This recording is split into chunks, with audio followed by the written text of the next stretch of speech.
রাজ্যের বিজেপি সরকার প্রথমবারের পর দ্বিতীয়বার শাসন ক্ষমতায় বসার পর যেন সাধারণ মানুষ সহ সরকারি কর্মচারীদের উপর শারীরিক হেনস্থা, অত্যাচার সহ বিভিন্ন সরকারি অফিসে গিয়ে সরকারি কর্মচারীদের মারধরের ঘটনা বাড়িয়ে দিয়েছে একাংশ দুর্নীতিগ্রস্ত কর্মীরা।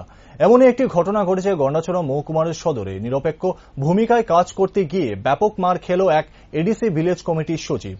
মামলা গড়াল গন্ডাছড়া থানা পর্যন্ত। ঘটনা ব্লক কর্মীদের মধ্যে ব্যাপক উত্তেজনার সৃষ্টি হয়েছে। জানা যায়, ধলাই জেলার গন্ডাছড়া মহকুমার অন্তর্গত ডুম্বুরনগর ব্লকের অধীন গন্ডাছড়া এডিসি ভিলেজের সচিব হরিনাথ দেববর্মা অন্যদিকে অন্যান্য দিনের মতোই বৃহস্পতিবার বেলা 10:30টায় নিজ অফিসে যান এবং অফিসের কাজকর্ম শুরু করে।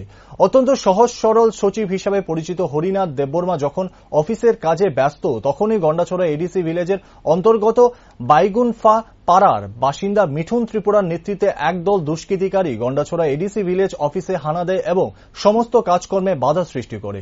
তাছাড়াও রেগার কাজ বন্ধ রাখার হুমকি পর্যন্ত দেওয়া হয় ওনাকে। কিন্তু সচিব সাধারণ মানুষের কথা মাথায় রেখে রেগার কাজ বন্ধ রাখার কথা অমান্য করা মাত্রই সচিব হরিনাথ দেববর্মাকে অফিসের মধ্যেই বেধড়ক পেটাতে থাকে দুষ্কৃতীরা। সচিবের আত্মচিৎকারে অন্যান্য এরা এগিয়ে আসলে দুষ্কৃতিকারীরা গা ঢাকা দেয়। আপনার নাম কি? আমার নাম হরিদাস দেববর্মা। আপনার কোন এডিসি ভিলেজ আছেন? আমি গন্ডাছড়া এডিসি ভিলেজের ইনচার্জ হিসাবে কর্মরত আছি। আচ্ছা, আজকে কটার সময় আপনি অফিসে গেছেন? আমি প্রায় 10টার সময় অফিসে যাওয়ার পরে আমার এখানে কিছু লোক হঠাৎ করে এসে আমার পঞ্চায়েতে ভিতরে ঢুকছে। এর মধ্যে কয়েকজন আছে, এর মধ্যে মিঠুন ত্রিপুরা, বাবার নাম প্রসাদ ত্রিপুরা নামে একজন আসলো। উনি আমাকে রেগার কাজ বন্ধ করার জন্য প্রচণ্ডভাবে